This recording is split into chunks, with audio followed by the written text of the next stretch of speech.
Prince Harry said it took him many years to realise unconscious racism existed, and it was through walking in Meghan's shoes that partly helped him learn about the issue. In an interview with Black Lives Matter activist Patrick Hutchinson, who was hailed a hero after helping an injured white counter-protester out of harm's way, Harry said ignorance about race is no longer an excuse. So, is Prince Harry right? Do we find it uncomfortable talking about race? Well, joining us is journalist Atta Jewel, who says we shouldn't shy away from talking about racism, and journalist Rebecca Reid, who says she's afraid to say the wrong thing. Good morning to both of you. Thanks for joining us this morning. And Rebecca, if I can start with you, I mean, do you think that that would put you off discussing it then, or are you just cautious about what you say? Do you think it holds you back? I mean, I should say I don't think that being afraid of saying the wrong thing is an excuse. It's not good that I'm afraid of saying the wrong thing, and that's not something I'm proud of. But I do think it is something that a lot of white people experience.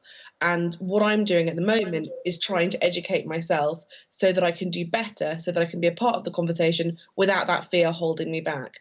But even though I don't think it's a good fear or a correct fear to have, I do think it is something that a lot of people do struggle with. And I imagine by not talking about it, that sort of fuels it. So then people are less likely to feel comfortable speaking about it, aren't they? I think they are, and then I think what happens is the responsibility to talk about race sits on the shoulders of a small number of people who were already suffering racism themselves, while people like me sit there quietly doing very little because they're scared, which isn't being a proper ally. And, you know, the time for sitting there quietly biting your lip because you're afraid of what somebody might say to you is over, because that we've seen what's happened this summer particularly, but, you know, basically throughout all of history. And white people like me sitting there saying nothing isn't achieving very much, and it's not helping, and it's not, and it's like what Harry says is right. The time for that is over. And what is it that you're worried of? Are you worried that you'll say the wrong thing? Someone will say, well, you're racist for saying that. What is your fear over speaking out? So I think that's the most common thing, is that particularly if you're someone like me who grew up in a very white area, in a very white school where we only really learn about the history of being white, it can feel like you don't have the tools. And I hear a lot of people who I'm friends with, when they're describing somebody, if they say the word black, they'll drop their voice like it's some sort of swear word. And I think there is this sort of sense that it's an uncomfortable topic. And, you know, we're raised saying don't talk about politics or religion or things like that around the dinner table. And I think race is included in that. But again, that's not been a particularly productive way to live our lives. So I think it really is time to stop having those kind of fears. Even if, like me, you are scared that you're going to say the wrong thing and then somebody's going to call you a bad person. If somebody calls you racist, you need to listen to them and say, oh, OK, this is a learning experience. Racism isn't an insult. It's a marker that you need to change your behaviour and do better. Yeah. Atta, it's worth saying as well, isn't it, that this comes from a good place. What Rebecca is saying comes from a good place. And the conversation that between Patrick Hutchinson and Harry, I thought it was extraordinary that they were talking about that, look, we have to accept that people are going to say things wrong in this debate, but without allowing people to speak, nothing will change. And they were talking about black people and white people, and we're talking about not just racism, but some of the white working class and some of the underprivileged peoples of communities who are persecuted, who suffer as well. I thought it was a fascinating debate.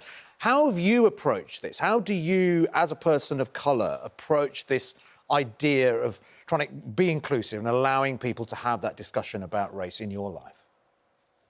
Like you, I almost spat my cup of tea out when I saw a Prince of the Realm discussing unconscious bias and racism. It is a real marker that the world is changing. I think it's all about having these conversations with strength and honour and kindness. I think Rebecca's very brave. I think she reflects millions of people. I've been doing lots of talks and lectures where people have said, listen, I'm a middle-aged white lady and I'm just scared. Being non-racist doesn't mean I have to be Marxist. All these things people, you know, behind closed doors are really concerned about. You know, I told that lady, do you believe that white people are more superior to black people? She said, of course not. I asked her, do you think that people should be equal no matter how many, the level of their pigment? She said yes. I said, there you go, you're a non-racist. It's time to step up and be an ally.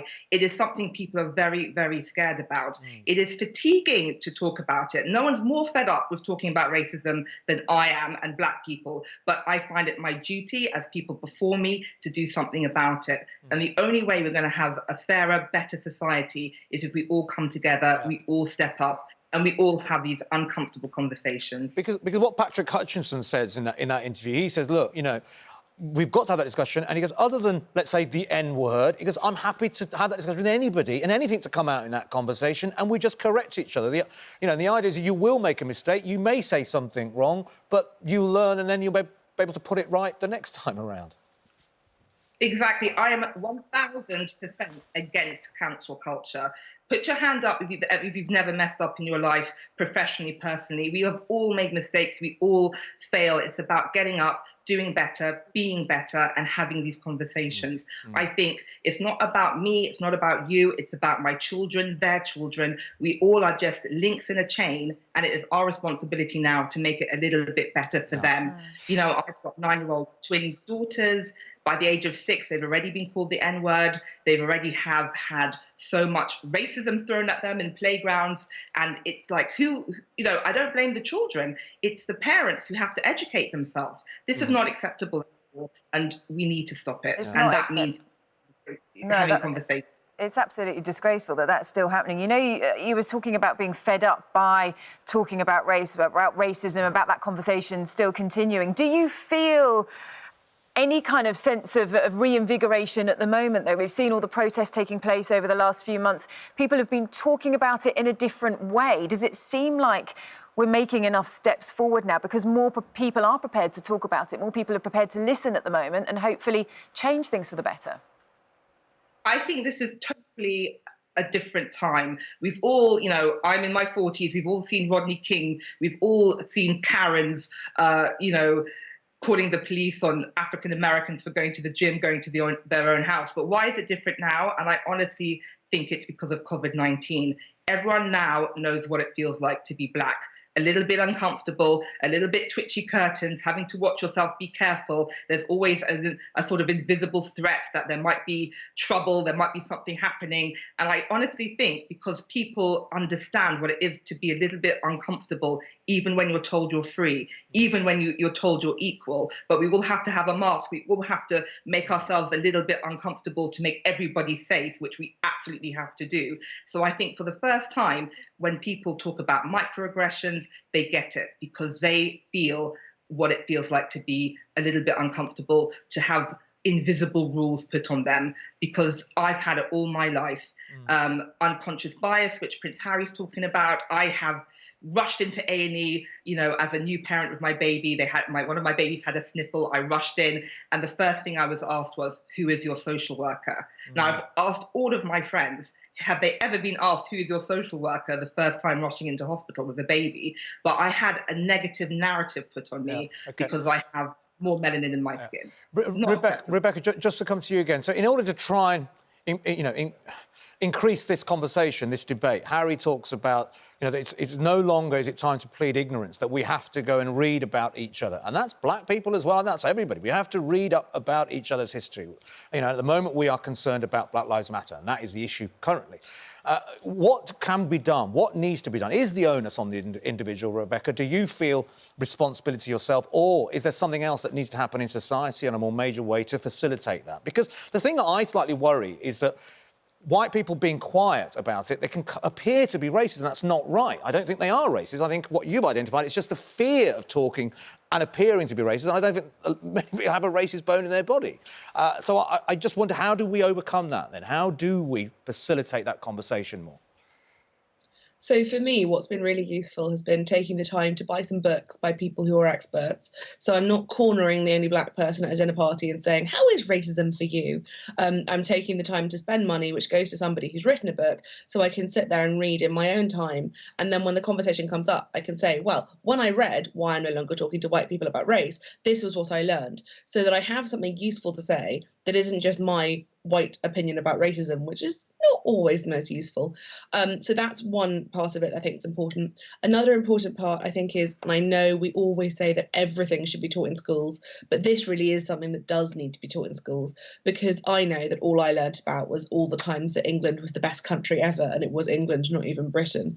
And I think so we really do need to be looking at, here is our whole past, here is our whole history, here are the things we did that created bigger problems in the world. There are also some nice things that we did. Okay. And then lastly, I think the thing that would really help is cancel culture, like Ate was talking about, is a huge problem.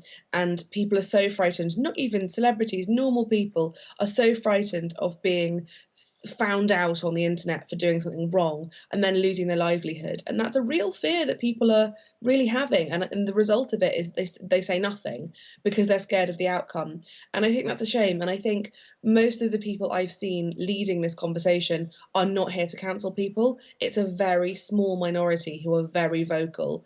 But I do think it's important that if somebody is coming to a conversation with good intentions and trying to better themselves and trying to learn, if they make a tiny misstep, that we don't cancel them, because that doesn't make anybody happy. Oh, that's absolutely right. Thanks, Rebecca. I know Andy's been listening intently to the last few minutes. You've got something to say on this, haven't you, Andy? Yeah, I just want to ask Rebecca a quick question, because for me, it's very easy for me to pick my friends up if they say something that I think could be seen as offensive.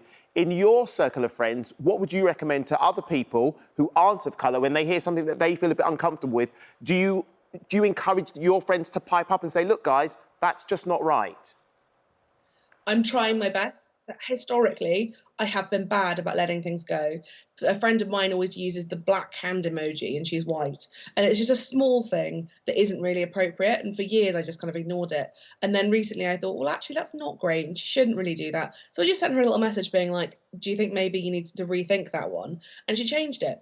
And similarly, when I've heard just little stereotyping comments, I've started saying, oh, where does that come from? Are we sure that that's what we're saying? You know, it's 2020. And I've tried to do it with a bit of a smile on my face, not being like, you are an evil racist, get out, you can't be my friend anymore. Little tiny moments of, oh, really? Is that really for now? And I have seen a little change in my friendship groups. And I think if we all started doing that, then maybe a bigger change would follow.